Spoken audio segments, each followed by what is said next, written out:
Hiya, it's Amanda here from Lolli Lulu Crafts, and today we're doing something a little different. As you can see, this is not paper craft, this is a little bit of cooking.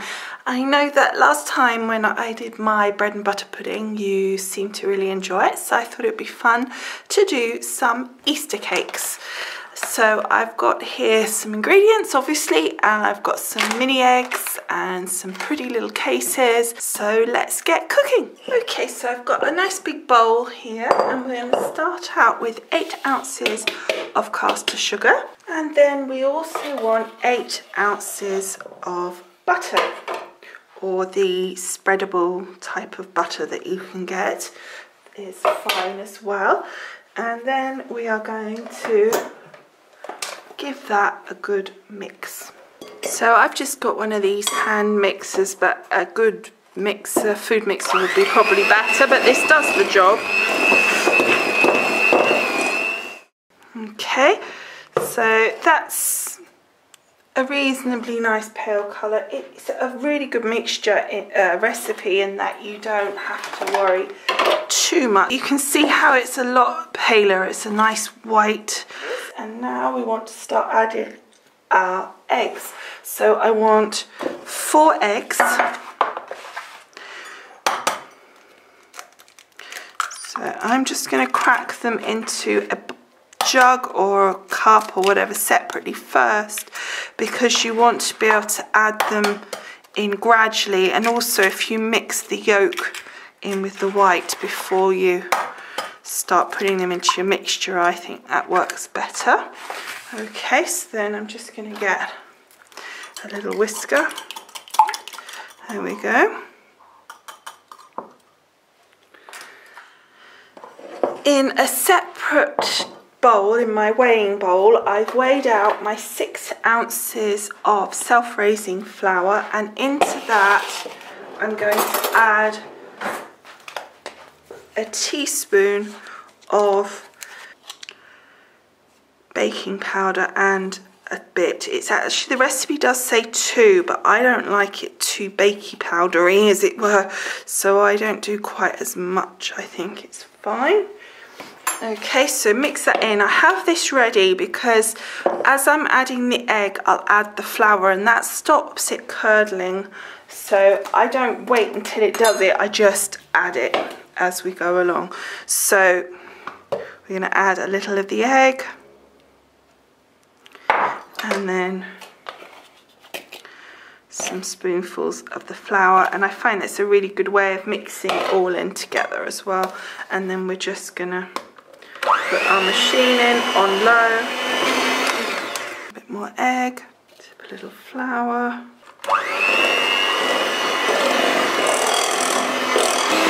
And you don't want to over mix it either.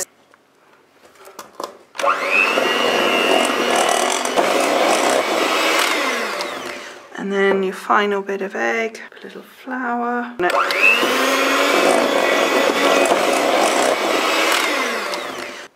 And then I'm just going to go around with my spatula here just to make sure all the sides are in. And then I'm going to give it a bit of a go.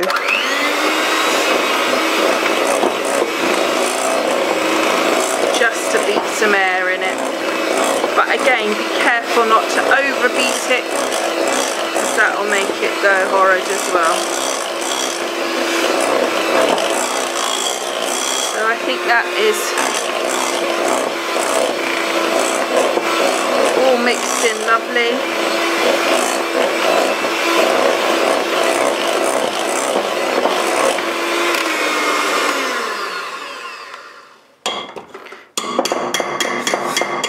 Oh, I'm so noisy.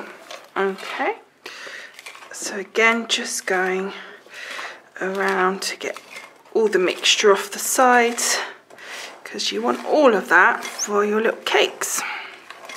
Now this mixture, you could use it to make a big large Victoria sandwich, which is I've done, and it turns out really, really nice. I put it into 2 8-inch tins, split it between them, and then cook it, and it's absolutely yummy. But on this occasion, we are going to be making little fairy cakes or cupcakes, whatever you want to call them. And they're going to be turned into some Easter cakes. Now again, you could add chocolate chips or sultanas or raisin nuts or whatever you want. I just want to keep them plain.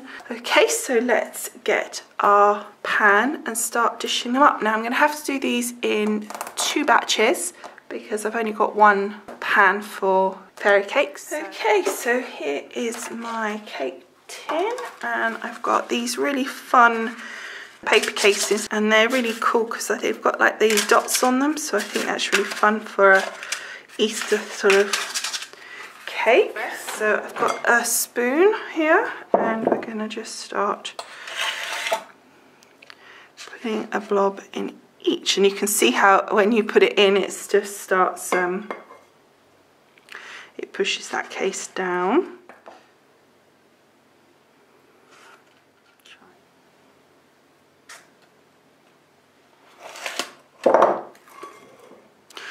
We are definitely not going to get 2 full trays. Okay, so you can see here we haven't got masses left. We've got enough for a couple more, I think, but not loads. But as I said, I wanted them.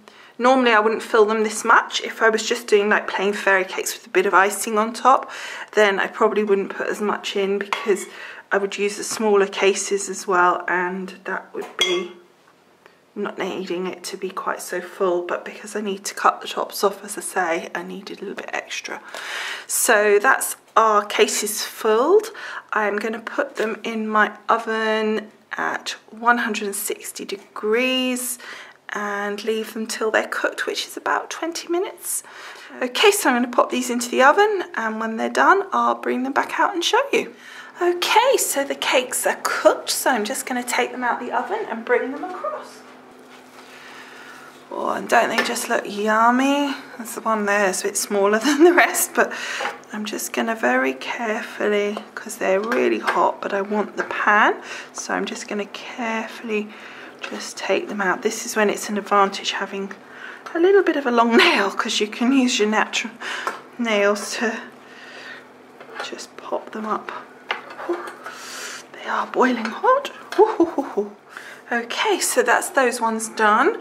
So I'm gonna do the rest of the mixture into the cases. I'm not sure quite how many we'll get, and I will cook those, and then I will come back to you when they're all cooked and cold and ready for the next stage. Okay, so the cakes are all made, so now we are going to make our butter icing. So I've got 5 ounces of butter, and I'm going to just cream that up a little before we add anything. You just want to soften it. Okay, so we've creamed that up. This supposedly is enough butter icing for 12 cakes, but I'm not entirely convinced, so we will see. So I've added some of the icing sugar. Okay, so we've creamed that bit in. Let's add some more.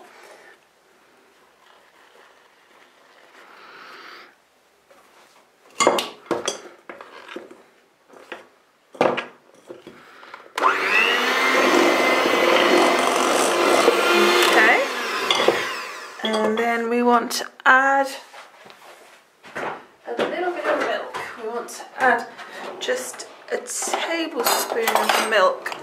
So I'm just going to add that before the rest of the icing sugar, just to loosen it up a little bit, just to help. Now you can add a bit more if necessary.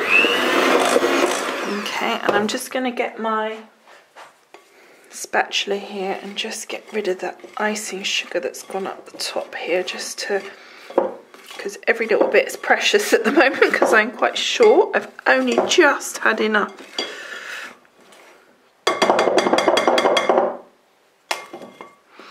Okay, and then I'm going to add the remainder of my icing sugar here,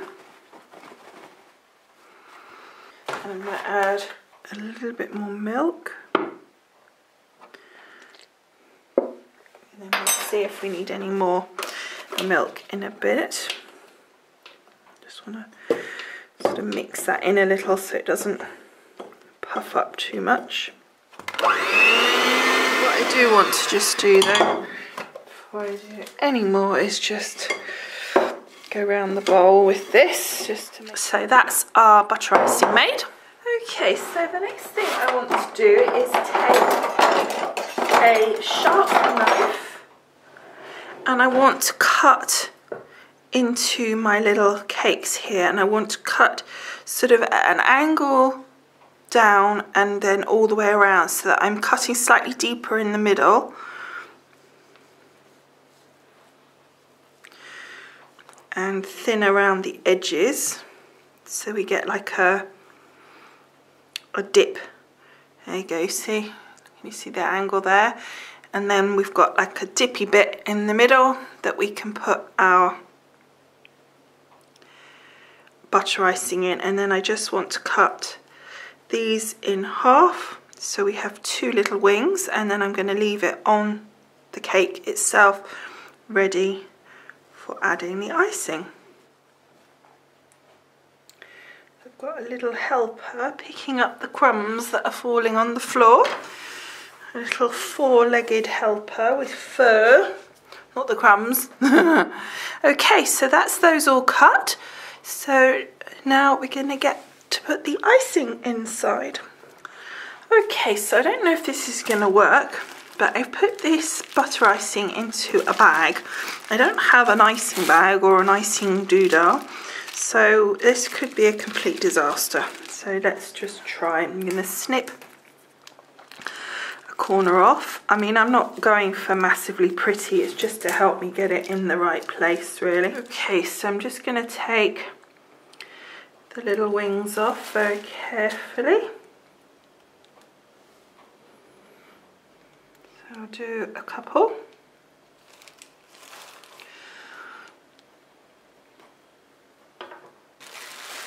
And then just using this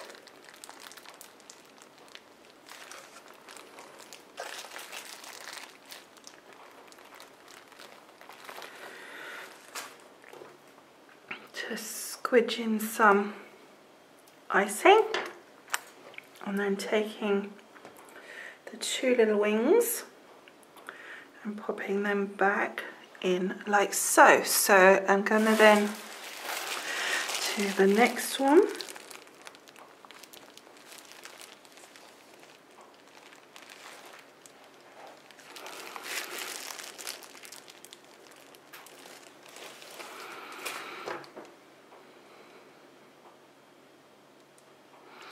We just want to make sure that the edge of the cut area is kind of covered, because otherwise it just doesn't look so good.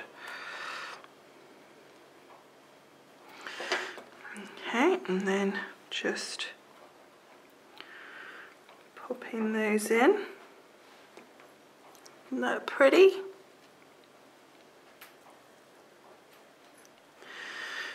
There we go. So now I just want to add my little mini Easter eggs, so that then makes them into the Easter cakes. So you can eat them like this if you want them just kind of every day, but otherwise, and there's plenty here, so we're going to put 3 on each. And I'm trying to do different colours on each one. Okay, we're going to have one here that hasn't got any, because we haven't got quite enough little eggs, but I don't think that matters. And then just to finish off, just add a little extra prettiness to it and a bit more Easter colour. We'll just add a few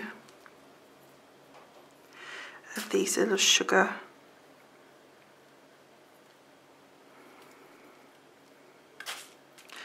strands here. Okay,